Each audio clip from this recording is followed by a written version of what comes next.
तो स्वागत है संस्कृत लेसन्स विद डॉक्टर सीमा शर्मा में।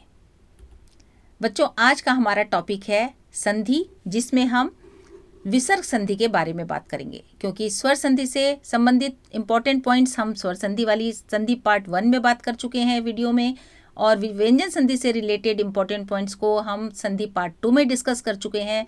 आज इस वीडियो में हम बात करेंगे विसर्ग संधि की। विसर्ग संधि क्या होती है? जहां पूर्व पद का अंतिम वर्ण स्वर से युक्त हो और उत्तर पद का पहला वर्ण स्वर या व्यंजन दोनों में से कोई हो, तो जो विसर्ग है जो कि पूर्व पद के अंत में आता है वो परिवर्तित हो जाता है, जहां पर उसे हम विसर्ग संधि कहते हैं। उदाहरण देखते हैं। पुनः प्लस आस्ते। अब यहाँ विसर्ग के बाद आ है, फिर स्ते है। अब ये विसर्ग प्लस आ विसर्ग का स में परिवर्तित हो जाता है और हमारा रूप बन जाता है पुनरास्ते। बच्चों, वही बात मैं आपको जो पिछली वीडियो में भी बताई थी कि जब आप इस तरह से नियम पढ़ते हैं जैसा कि बुक में दिया होता है, तो हमें थोड़ा सा कन्फ्यूजन क्रिएट हो जाता है। इसलिए मैं आपको यही टिप्स देती हूँ कि आप किसी भी चीज़ को अगर हम तालिका के रूप में पढ़ेंगे, हम सिंपल, बिल्कुल जितना सिंपल करके उसको लिखेंगे नियमों को, उतना ही हम उसे जल्दी से ग्रहण कर सकते हैं, याद कर सकते हैं। तो चलिए शुरू करते हैं। आज की हमारी विसर्ग संधि में पहली संधि है उत्तु संधि। पूर्व पद का अंतिम वर्ण यदि अह है, यानी अ के बाद विसर्ग है, और उत्तर पद का प्रथम वर्ण यदि अ है, या वर्गों का तीसरा चौथा पांचवां वर्ण है, या अंतस्थ वर्ण है, या ह है, तो हमारा परिवर्तन जो होगा वो विसर्ग का उ में परिवर्तन होगा। ये जो विसर्ग है ना, ये विसर्ग उ में परिवर्तित हो जाएंगे। आप देखो, अ को कुछ नहीं होगा, इनको कुछ नहीं होगा। ये सिर्फ कंडीशंस हैं कि इधर अ होना चाहिए विसर्ग से पहले और इधर इनमें से कुछ भी होना चाहिए, तो विसर्ग उ में परिवर्तित होगा। उदाहरण देखते हैं। बालह प्लस अस्ति। अब बन गया बालो अस्ति। अब आप कहेंगे मैम बालो अस्ति कैसे बन गया? क्योंकि यहाँ तो विसर्ग को तो आपने कहा था उ होना है, लेकिन यहाँ तो ओ हो गया और ये अवग्रह भी आ गया। तो बच्चों, ये हमने आपको स्वर संधि वाली वीडियो में बताया था कि ओ कहाँ होता है और ये एस जैसा अवग्रह कहाँ आता है। तो इसके लिए आप मेरी स्वर संधि वाली वीडियो पढ़िए, वीडियो देखिए, आपको वहाँ पर इस नियम के बारे में पता चलेगा। ठीक है। तो बालह प्लस अस्ति, यहाँ विसर्ग से पहले अ है और उसके बाद में भी अ है। हमने कहा था अ हो सकता है, तो यहाँ पर विसर्ग को उ हुआ, फिर अ और फिर उ, तो बन गया ओ, और ओ के बाद अगर अ आया तो अवग्रह में परिवर्तित हो गया। इसको और अच्छे से क्लैरिटी इसकी लाना चाहते हैं और अच्छे से समझना चाहते हैं तो आप स्वर संधि की वीडियो देख सकते हैं। अगला उदाहरण देखते हैं। गजह प्लस धावती। यहाँ पर भी विसर्ग से पहले अ है तो विसर्ग उ में परिवर्तित हो गया, क्योंकि जो उत्तर पद का प्रथम वर्ण है वो वर्गों का तीसरा चौथा पांचवें वर्ण में से कोई होना चाहिए, और ये तवर्ग का चौथा वर्ण है, इसलिए विसर्ग उ में परिवर्तित हो गया। और क्योंकि गज का अ है और ये विसर्ग का उ बना, अ और उ मिल करके ओ हो गया। ये भी आपको स्वर संधि की वीडियो में बहुत अच्छे से समझ आ जाएगा। चलिए अब अगली संधि देखते हैं। रत्व संधि। रत्व संधि के नियम में यदि पूर्व पद का अंतिम वर्ण अ आ से भिन्न कोई और स्वर हो और उसके बाद यदि विसर्ग है और उत्तर पद का प्रथम वर्ण कोई स्वर है या वर्गों का तीसरा चौथा पांचवां वर्ण है, जैसे कवर्ग का ग घ ग, ठीक है, चवर्ग का ज झ य, इस तरह से तीसरा चौथा पांचवां वर्ण है, या अंतस्थ वर्ण है, या ह है, तो परिवर्तन क्या होगा? विसर्ग को र में परिवर्तन हो जाएगा। उदाहरण देखते हैं बच्चों। मुनि प्लस गच्छति।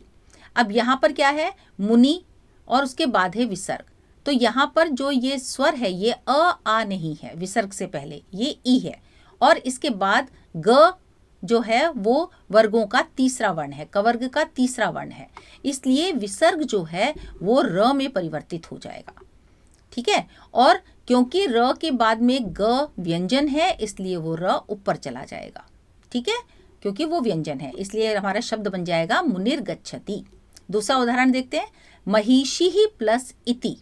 अब यहाँ पर भी विसर्ग के पहले जो अंतिम वर्ण है पूर्व पद का वो बड़ी ई है, अ या आ नहीं है, और उसके बाद है स्वर, तो हमारा जो विसर्ग है वो र में परिवर्तित हुआ, और क्योंकि ई स्वर था तो वो मात्रा के रूप में जुड़ गया और हमारा शब्द बन गया महिषी रीति। ठीक है बच्चों, आगे देखते हैं। अगली जो हमारी संधि है वो है विसर्ग का लोप हो जाना। लोप का मतलब होता है हट जाना, गायब हो जाना, विसर्ग नहीं होगा। इसके हम पहला नियम हमारा है, पूर्व पद का यदि अंतिम वर्ण आ है, आ के बाद में विसर्ग आह, और उत्तर पद का प्रथम वर्ण कोई भी स्वर हो, वर्गों का तीसरा चौथा पांचवा वर्ण हो, कोई अंतस्थ वर्ण हो या ह हो, तो विसर्ग का लोप हो जाएगा। उदाहरण देखते हैं, देवाह प्लस इव। ठीक है, अब यहाँ पर देखो आ है, आ की मात्रा और विसर्ग है, इधर स्वर है, तो यहाँ पे जो विसर्ग थे उसका लोप हो जाएगा और हमारे शब्द बन जाएंगे देवा इव। ठीक है, अब दूसरा देखते हैं, यदि पूर्व पद का अंतिम वर्ण अ है और उत्तर पद का प्रथम वर्ण अ से भिन्न कोई भी स्वर है तो भी विसर्ग का लोप हो जाएगा। उदाहरण देखते हैं, अर्जुनः प्लस उवाच। अब यहाँ पर अह है, विसर्ग से पहले अ है और उसके बाद अ से भिन्न स्वर उ है, तो यहाँ पर विसर्ग का लोप हो गया, अर्जुन उवाच। ठीक है, आगे ये हम गीता में भी देखते हैं, अर्जुन उवाच, वहाँ पे अर्जुनः उवाच नहीं होता, अर्जुन उवाच, इसीलिए होता है विसर्ग का लोप। आगे देखते हैं, यदि स या एषः, पूर्व पद का अंतिम वर्ण यदि स या एषः है तो उत्तर पद का प्रथम वर्ण अ से भिन्न कोई स्वर हो या कोई भी व्यंजन हो तो भी विसर्ग का लोप हो जाएगा। उदाहरण देखते हैं, जैसे हमारा शब्द था सह, तो सह प्लस गच्छति, ये व्यंजन है पीछे ग, तो स के विसर्ग का लोप हो जाएगा। हमने कई बार अपने बुक्स में पढ़ा होगा चैप्टर्स के बीच में कि स के बाद में विसर्ग नहीं आती, वो इसी नियम से नहीं आती। यहाँ पर क्योंकि पीछे व्यंजन होता है स के बाद, तो इन विसर्गों का लोप हो जाता है। ठीक है बच्चों, तो ये थी हमारी विसर्ग की लोप की संधि। आगे है सत्व संधि। अब इसमें हम देखते हैं क्या होता है, पूर्व पद का अंतिम वर्ण यदि विसर्ग है और उत्तर पद का प्रथम वर्ण यदि श, च या छ में से कुछ है तो विसर्ग को श में परिवर्तन हो जाएगा। ठीक है, उदाहरण देखते हैं, रामः प्लस च। अब यहाँ पर रामः मतलब विसर्ग जो है इसके बाद में च आ रहा है, ये हमारा नियम है कि अगर च श छ में से कुछ होगा तो जो विसर्ग है वो श में परिवर्तित हो जाएगा और विसर्ग को श बन जाएगा, तो और हमारा शब्द बन जाएगा रामश्च। इसी तरह से यदि विसर्ग के बाद श, ट या ठ होगा, इनमें से कोई भी वर्ण होगा, तो विसर्ग को मूर्धन्य श हो जाएगा। उदाहरण देखिए, धनुषः प्लस टंकारः। धनुषः के बाद जो विसर्ग है उसके बाद आ रहा है ट, इसलिए ये विसर्ग मूर्धन्य श में परिवर्तित हुआ और शब्द बन गया धनुष टंकारः। इसी तरह से अगला नियम है, यदि विसर्ग के बाद स, त या थ होंगे, इन तीनों में से कोई भी होगा, तो विसर्ग को स में परिवर्तन हो जाएगा। उदाहरण देखते हैं, भक्तः प्लस सेवते। विसर्ग के बाद क्या है, स है, इसलिए ये जो विसर्ग है ये स में परिवर्तित हो जाएगा, हमारा शब्द बन जाएगा भक्त सेवते। तो बच्चों ये थी विसर्ग संधि और इस विसर्ग संधि पर आधारित ये कार्यपत्रक मैंने बनाया है, आप इसे सॉल्व करिए।